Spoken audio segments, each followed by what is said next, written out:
কোরআন হাদিসের আলোকে মহামূল্যবান জ্ঞান ও আলোচনা নিয়ে আসছেন।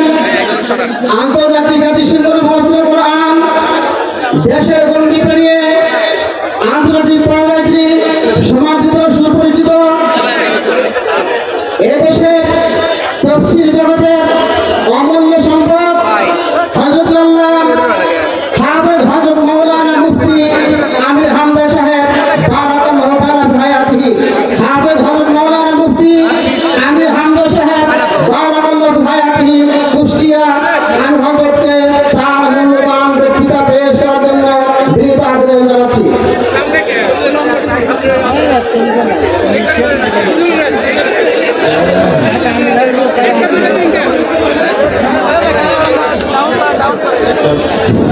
মোবাইল পাওয়া যায়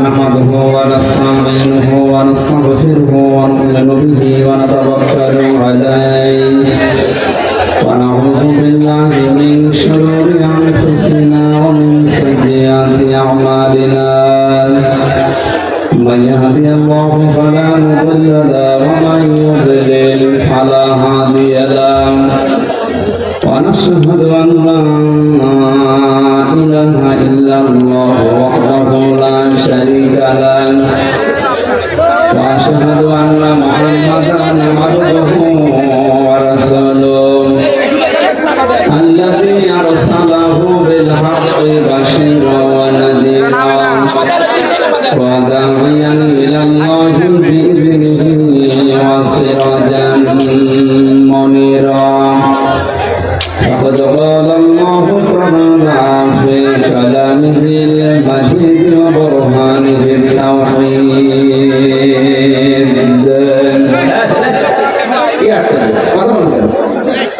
আবার কথা বলেন, যেখানে যা আছে বসে দাঁড়িয়ে দাঁড়িয়ে থেকে থাকা কথা বলবেন, জবান করে পড়ে না। আউযু বিল্লাহি মিনাশ শাইতানির রাজীম। বিসমিল্লাহির রহমানির রহিম।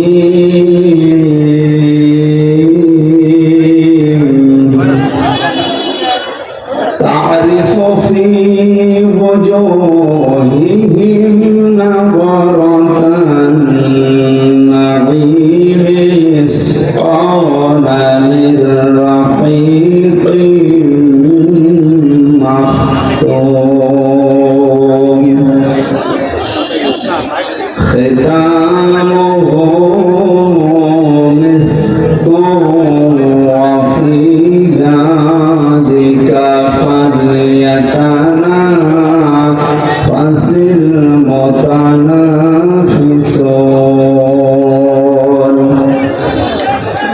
ওয়া মিজাজুহু মিন তাসনিমিন আইনান ইয়াশরাবু বিহাল মুকাররাবুন।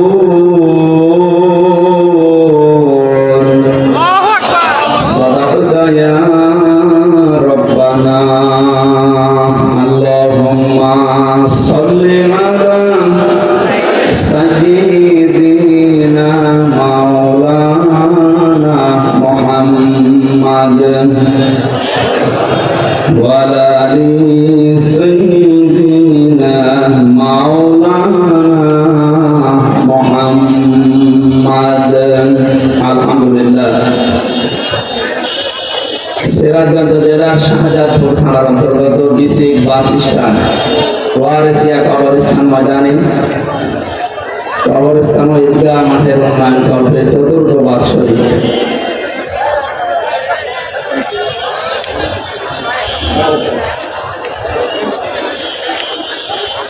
এখানে মোবাইল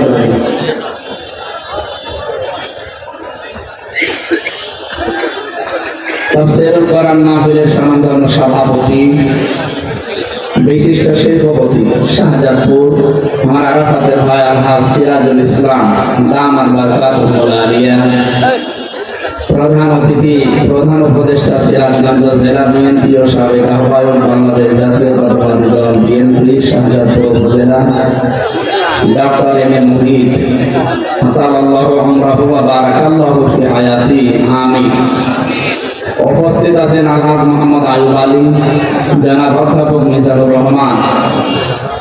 এতক্ষণ যারা আলোচনা রাখলেন ইসলামিক চিন্তাবিদ, বরিষ্ঠ কণ্ঠের অধিকারী, মিডিয়া ব্যক্তিত্ব, আপনাদের এলাকার কৃতি সন্তান জনাব মাওলানা আবুল বাশার হিলালি দামাত বারকাতুহুল আলিয়া।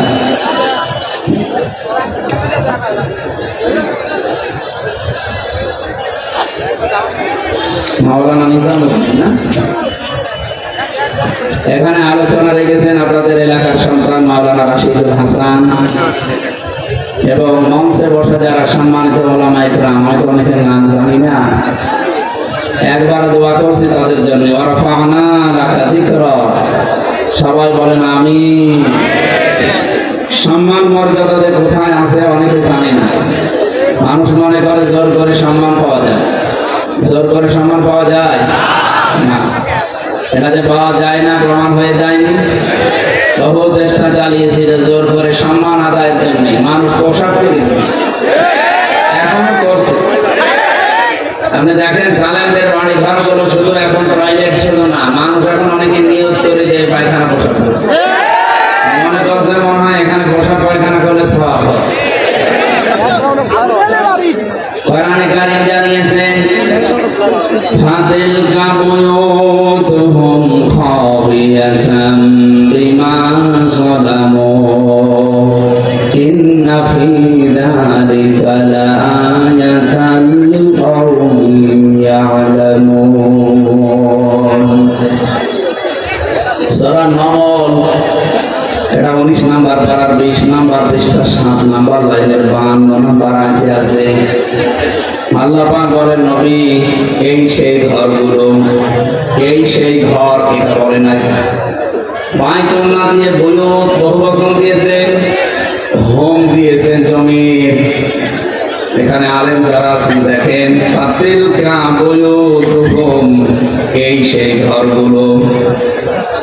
মনে হচ্ছে আল্লাহ আমাদেরকে আঙ্গুল দিয়ে দেখাচ্ছেন এই সেই ঘরগুলো। খাবিয়াতান বিমা যালামু, আমি আল্লাহ উজাড় গৃহ বানিয়ে দিয়েছি, জনশূন্য করে দিয়েছি, পরিত্যক্ত বানিয়ে দিয়েছি এদের জুলমের কারণে। তার মানে এই ঘরে যারা বসবাস করতো এরা জালেম ছিল, এই জন্য এদের বসবাসের জায়গা পর্যন্ত আল্লাহ অভিশপ্ত করে দিয়েছে। এটা প্রমাণ দেওয়ার জন্য নাম ধরা রাখবেন আপনি। দোস্তিয়ার দিকে তাকান, আমাদের হানিফ এই লোকটার বাড়ি এখন উজাড় গৃহ, অথচ কি দাপট ছিল তার দেশে? এই কথা বলে না, তার এই বাড়িটা পর্যন্ত কুষ্টিয়ার ভেতরে একটা নাম করা বাড়ি ছিল। আপনি এখন যান দেখবেন মানুষ টয়লেট করছে। 5 তারিখের পরে অনেকে কিছু যখন পায়নি পায়খানার প্যান খুলে নিয়েছে, কি করবে এখন? পুরাটা এখন পরিত্যক্ত। এ জায়গায় আমার মনে হয় শয়তানও থাকতে ভয় পায়, কারণ শয়তান চিন্তা করে এখানে থেকে আমি আবার ভয় পাবো না। শয়তানের ভয় পেয়ে কেউ যদি আমার শয়তানকে পিটিয়ে মেরে ফেলে, এই জন্য শয়তান পর্যন্ত ওখানে আর থাকে না, রোজার গৃহ বানিয়ে দিয়েছেন। কারণ যেখানে কোরআন নেই, কোরআনের আলোচনা নেই, কোরআনের নিয়ম নীতি চলে না, ওই জায়গাটা আল্লাহর নবী জানিয়েছেন রোজার গৃহ হয়ে যায়।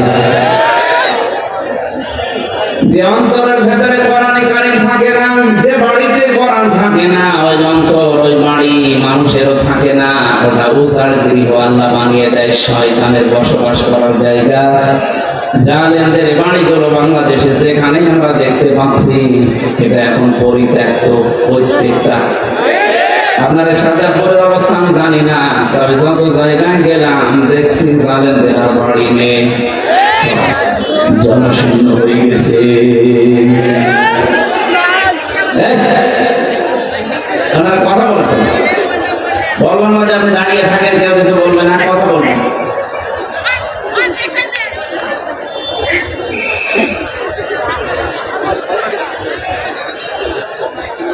প্রজেক্টর দেয়নি আপনাদের বিভিন্ন জায়গায়, 3টা 4টা দেওয়া আছে, ওখানে যান না কেন? এই যে আপনার জন্য যদি এরা শুনতে না পারে যে নামাজে যার জন্য কাতার বাঁকা হয়, পোড়া গোনা তার হয়, এখানে কত মানুষ শুনতেছে, আপনার জন্য যদি ডিস্টার্ব হয় না, সব গোনা আপনার গায়ে যাবে।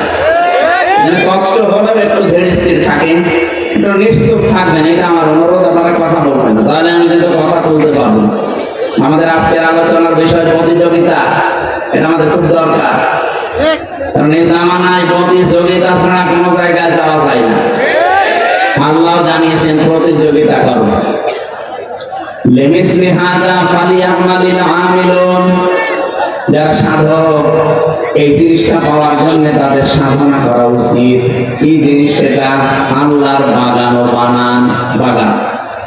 আল্লাহ নিজে বানিয়েছেন সে বাগানটা, এমন ভাবে বাগান বানিয়েছেন, ওয়ালাকুম ফিহা মা তাশতাহি আনফুসুকুম ওয়ালাকুম ফিহা মা তাদউন। রব্বুল আলামিন বলেন, এমন ভাবে আমি জান্নাত বানিয়েছি, চাওয়ার আগে জিনিস পাওয়া যাবে। মানুষের মনের ভেতরে যা কামনা বাসনা আসবে, মানুষের কামনা বাসনা বুঝেন দেখো তোমার জগৎ বলে। হাদিসে কুদসি এটা বিশ্ব নবী জানিয়েছেন, জান্নাত আল্লাহ এমন ভাবে মন মতো করে সাজিয়েছে, কোন চোখ আজ পর্যন্ত দেখেনি, কোন কান শোনেনি, কোন হৃদয়ের কল্পনাও জাগ্রত হয়নি। প্রশ্ন আসতে পারে, নবীজিতে দেখে আসলেন আর দেখেছেন জান্নাতের পুরা সৌন্দর্য নবী দেখে আসতে পারেন নাই? আল্লাহ এমন এমন কিছু বানিয়ে রেখেছেন, অনেক কিছু কিছু জিনিস দেখে শেষ করে চলে এসেছেন। এই যে হাউজে কাউসার যেটা আমরা জানি, এর চারিদিকে একটা শব্দ লেখা আল্লাহ লিখে রেখেছিলেন, বিসমিল্লাহির রহমানির রহিম। জান্নাত যখন পরিভ্রমণ করছিলেন, হঠাৎ দেখলেন একটা সবুজ গম্বুজের মতো কল কল করে আওয়াজ হচ্ছে, পানি যেভাবে পড়লে আওয়াজ হয়। চারিদিকে ঘুরলেন, দেখলেন বিসমিল্লাহ লেখা। ডাক দিয়ে বললেন, ইয়া আখি জিবরাইল, হে ভাই জিবরাইল, এই ঘরটা কিসের? ফেরেশতা বলে, ইয়া রাসূলুল্লাহ, এইটাই সেই হাউজে কাউসার। কিয়ামতের ময়দানে মানুষের পিপাসা যখন লাগবে, মাটি তামা হয়ে যাবে, মাথার মগজ টকবক করে ফুটতে থাকবে, এই ময়দানে এক গ্লাস পানি যদি কেউ পান করতে পারে, জান্নাতে যাওয়ার আগে আর পিপাসা লাগবে না। এই সেই হাউজে কাউসার। বিশ্বনবী ওই দিন বলেছিলেন, ফেরেশতা এটা পাওয়া যাবে কি করে? ফেরেশতা বলেছিল, আপনি দেখেন না চারিদিকে কি লেখা আছে, বিসমিল্লাহির রহমানির রহিম। বিসমিল্লাহর বা থেকে, আল্লাহ শব্দের হা থেকে, রহমান শব্দের নুন থেকে, রহিম শব্দের মিম থেকে ফোঁটা ফোঁটা পানি পড়ছে। এগুলো চারিদিকে গোলাকার হয়ে ওই যে হাউসের ভেতরে পড়ে। পৃথিবীর ময়দানে যারা সব কাজে বিসমিল্লাহ আমল করবে, আল্লাহ তাদেরকে এটা দিয়ে দেবেন। নবীদের দুনিয়াতে আসার পরে যে কোনো কাজ শুরু করার আগে করতেন বিসমিল্লাহির রহমানির রহিম। মাঝে মাঝে বলতেন, মাবুদ আমি কিন্তু বিসমিল্লাহর আমল ছাড়ি না, তুমি আর যাই করো কাউসার থেকে যেন আমাকে বঞ্চিত করো না। নবীদের মনের আকাঙ্ক্ষা দেখে আরো 8টা 9টা ঐতিহাসিক প্রেক্ষাপট আছে, এইটাও একটা। শেষ পর্যন্ত আল্লাহ পাক সূরা কাউসার নাযিল করে জানিয়ে দিলেন, ইন্না আ'তাইনাকাল কাউসার। হে নবী, অবশ্যই আমি আপনাকে এই কাউসার রিজার্ভ করে দিলাম, জান, এটা আপনার জন্যই বরাদ্দ। কিয়ামতের দিন আপনি যাকে দেবেন সে শুধু পাবে, আপনি যাকে দেবেন না সে পাবে না। আর এটা যদি কেউ না পায়, সে জান্নাতেও যেতে পারবে না। প্রশ্ন আসতে পারে, লক্ষ কোটি কোটি মানুষ থাকবে কিয়ামতে, তাহলে নবীজির মাধ্যমে আল্লাহ এতগুলো মানুষের সামনে কাউসার পৌঁছাবে কি করে? এত গ্লাস পাবে কোথায়? নাকি এই যে এতগুলো মানুষ দেখতে পাচ্ছেন, আমার তো মনে হচ্ছে আল্লাহ এরা বালিশ হবে কোথায়। মাথা ঘরে ঘরে যদি বালিশ বানানো লাগে তাহলে তো 1 বছর লাগবে বালিশ বানাতে। কিয়ামতে কঠিন ময়দানে একবারে নবীজির হাত থেকে কোটি কোটি উম্মতেরা হাউজে কাউসার পাবে। ওনার তো হাত মাত্র 2টা, নাই 2 হাত দিয়ে 2 জনকে দিল, এত মানুষ পাবে কি করে? জবাব আমি পেয়েছি তাফসীরে হাক্কানিতে। মুফাসসির বলেন যেদিন নবীজি হিজরত করবেন ওই দিন হযরত আলীকে ডাক দিয়ে বললেন, আলী, আদেশ এসেছে, আমাকে হিজরত করা লাগবে। আমার যে বিছানা আছে চাদর গায়ে দিয়ে এখানে শুয়ে পড়ো। কাফেররা চারিদিকে ঘিরে আছে, ওরা যদি এখন আসে তাহলে আমাকে কুপিয়ে শেষ করবে, জবাই করবে, ওরা আমাকে হত্যা করার জন্য এসেছে। তোমাকে একটা আদেশ দিয়ে যায়, ওই যে ঘরের ভেতরে টোপলা দেখতে পাও, প্রতিটি টোপলার ভেতরে সোনা দানা বাঁধা আছে। আমি আল্লাহর আদেশ যখন পেয়েছি আমি তো ঠিক চলে যাব। তোমাকে আমি আদেশ দিলাম সকালবেলা ওরা এসে যখন আমাকে পাবে না, তোমাকে দেখবে কিছু বলবে না, কারণ তুমি নেতার ছেলে। কার ছেলে? তুমি এদেশের নেতার ছেলে, এই হিসাবে তোমার কিছু বলবে না। কিন্তু এই টোপলাগুলো তো নাম লেখা লেখা আছে, এগুলো ওদের যারা আমাকে হত্যা করার জন্য এসেছে। ওরা নিজেদের বাবা মা তাকে বিশ্বাস করে না। আমার নাম আল-আমিন আস-সাদিক, এই জন্য আমারে বিশ্বাস করে দিয়ে গেছে। কিন্তু এগুলো নিয়ে যদি আমি এখন চলে যাই তাহলে আমার আল-আমিন নামের কলঙ্ক হবে। বাংলার মুসলমানেরা কি মনে করেন আপনি? আমি নবীর উম্মত দাবি করলে হবে যে নবীর জীবন মরণ নিয়ে টানাটানি, এরপর আমানতের সম্পদ বলেননি। এগুলো নিয়ে যদি আমি চলে যাই আমার আল-আমিন নামের কলঙ্ক হবে। আর আপনি পালিয়ে গেলেন, কত কিছু সাথে করে নিয়ে চলে গেলেন, আপনার নামের কি কলঙ্ক হয় না? আপনার মুসলমান নামের কলঙ্ক হয়নি? শুধু উনি কেন, বহু মানুষ পালিয়ে যাওয়ার সময় বিভিন্ন জিনিস অলরেডি নিয়ে গেছে, এই জন্য তো আমরা এত ঋণী। দেশ তো ঋণ থাকার কথা না, ঋণ থাকার কথা না। নবীর উম্মত আপনি দাবি করতে পারেন না। নবীর জীবন মরণ নিয়ে টানাটানি চলছে, তারপরও আমানতের দায়িত্ব ভোলেননি যে তার আল-আমিন নামের কলঙ্ক হতে পারে। আর আপনি যা করেছেন, আপনার শুধু মুসলমান নামের না, আপনার ওই হাজি নামেরও কলঙ্ক। মানুষ এখন আপনাকে পাঁচি বলে ডাকে, বলে সারা একটা টাটকা পাঁচি। এই কথা শুনেছি বলে আরে 8-10 দিন আরো বেশি শুনতে পাচ্ছি, কারণ 8-10 দিন মনে হচ্ছে মাথাটা আরো বেশি খারাপ হয়ে গেছে। বিভিন্ন দেশে এখন উনি ছড়াচ্ছে আমি নির্বাচিত ছিলাম, আমাকে উৎখাত করা হয়েছে। এটা ডাহা মিথ্যা কথা। আরে ভাই, নির্বাচিত ছিলাম মানে নির্বাচন হয়ে তারপরে মানুষ নির্বাচিত হয়। 15.5 বছর তো নির্বাচন হয়নি, আপনি নির্বাচিত হলেন।